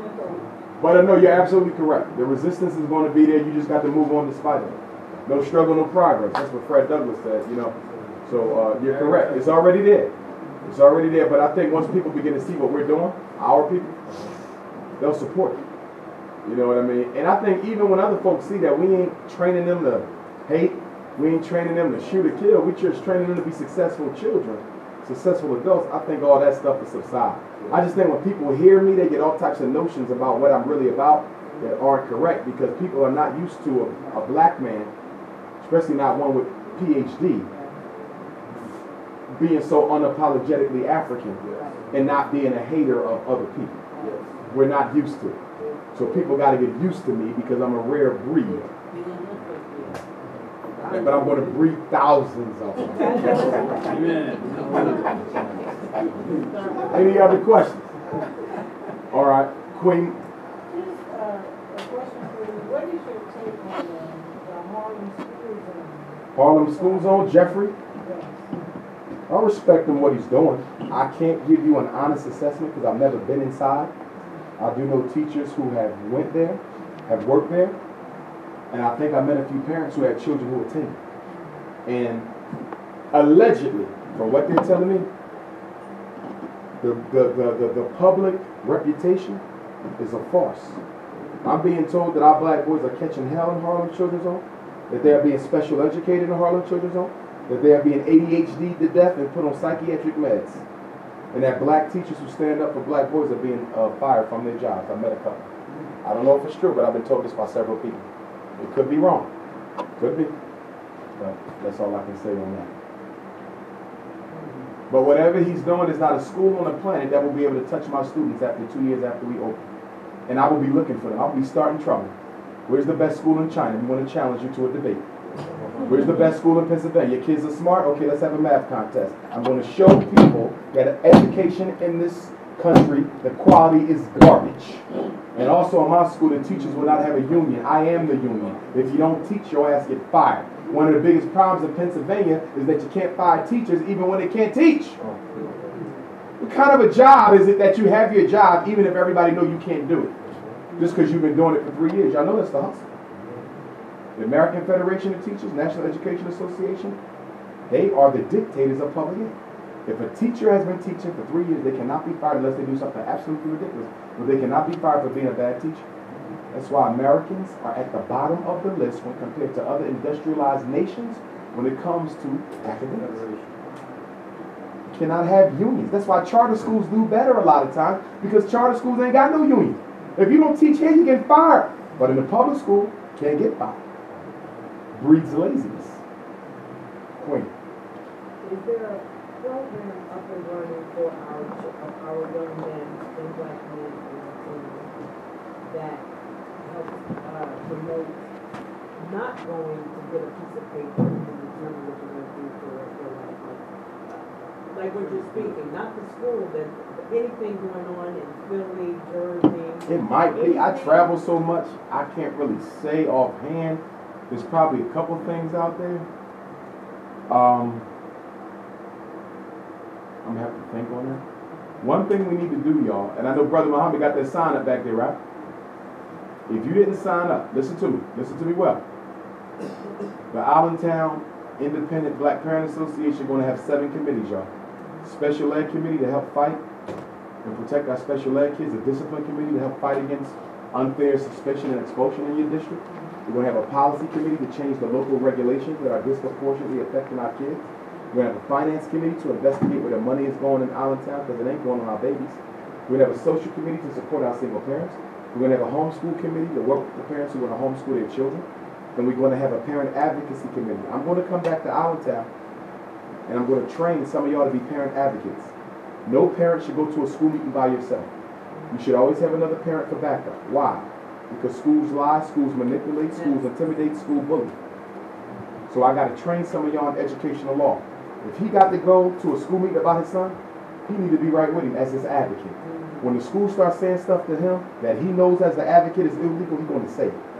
You cannot tell this parent that they must put their children on drugs or they can't come to school. You cannot deny a child education for any reason. Y'all follow what I'm saying? Most of our parents don't know the law, so they need other parents who know it, who can go in with them, because you know what they do. You go into a school meeting, you in there to talk about your son, they come in with 15 members of the school team. For one black mom. Fathers, they do you the same way, right? You in there by yourself, they got principal, vice principal, principal intern, social worker, nurse, school psychologist, reading specialist, window washer, basketball coach, bus driver. They got like 15 people. And why do they bring that many people? To make you think you don't know what the hell you talking about. Well, I don't think my son got a reading disability. Oh, but I've been teaching for 3 years. I know better than you. I taught you, remember? And I find it very appalling that you would even suggest that I have it out for your son. Yeah. I love him like he was my own. Ritalin ain't that bad. My son was on it. He talks to himself now, but you know, he ain't do that. And then you come out to school and end up doing something you ain't want to do because you got bullied. So we got to have parent advocates. If you're interested, make sure you sign up. What I'm going to do is I'm going to have Brother Mohammed. We're going to set up an email list so all y'all can get the email on when I'm coming back to Allentown to do that training, or when I'm coming back to Allentown to do the next lecture. Y'all want to get it anyway if you're in my textbook. Just in case if you're not, we want that on there. So if I need to send you emails, longer information, we have a way to contact you. Those of y'all who want to help me with the fundraising, please let me know. We need to do that because the school will be international. So the kids can come from anywhere in America and anywhere on earth. We will have brothers there from London, from Africa, from Jamaica, from South America. Imagine your son being at a school with other black boys who are representative of every black nation on the school. People get a first-class education. That's what we built. We got to change the paradigm for black people. December of 2015, next December, what do we celebrate in December of 2015? We celebrate 150 years since slavery. Slavery ended in 1865 with the 13th Amendment. In December of 1865 with the 13th Amendment. Emancipation Proclamation ain't free nobody, okay? It was the 13th Amendment. We celebrate 150 years in the 13th Amendment next December. 150 years, and look where the hell we still at. We ain't went nowhere. We got a lot of basketball players. We got reality TV shows making black women look like trifling women who can't find husbands. We got a lot of Tyler Perry movies that's making you hate the black marriage. We got a whole bunch of sickness and filth, but where's our schools? Where's our hospitals? Where's our gas stations? Where's our factories? Where's our jobs for our children? We ain't got no infrastructure, y'all.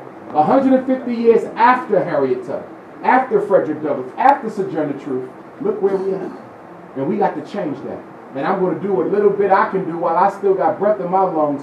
And the way I'm going to make my contribution is by giving our kids a school that they need. Because I know you cannot change any problem black people have until you change the way black people think. And I'm going to do it with that school. So whatever y'all can give, donate. If you want to mail a check, the address is on the website. You can mail me a check, a money order. And if you got your checkbook tonight, pass off. Hallelujah. So, brothers and sisters, having said that, I want to thank everybody for coming out. It's been an honor. Let's do it again sometime. I got my contact info. If you plan on purchasing the book, the good sister will take care of that for you up there. And then you can come up here and I'll sign it. If you need to use a credit card, I can do that for you up here as well. Thank you very much. Thank you. Oh, the honest mom, my brother. How we doing, princess?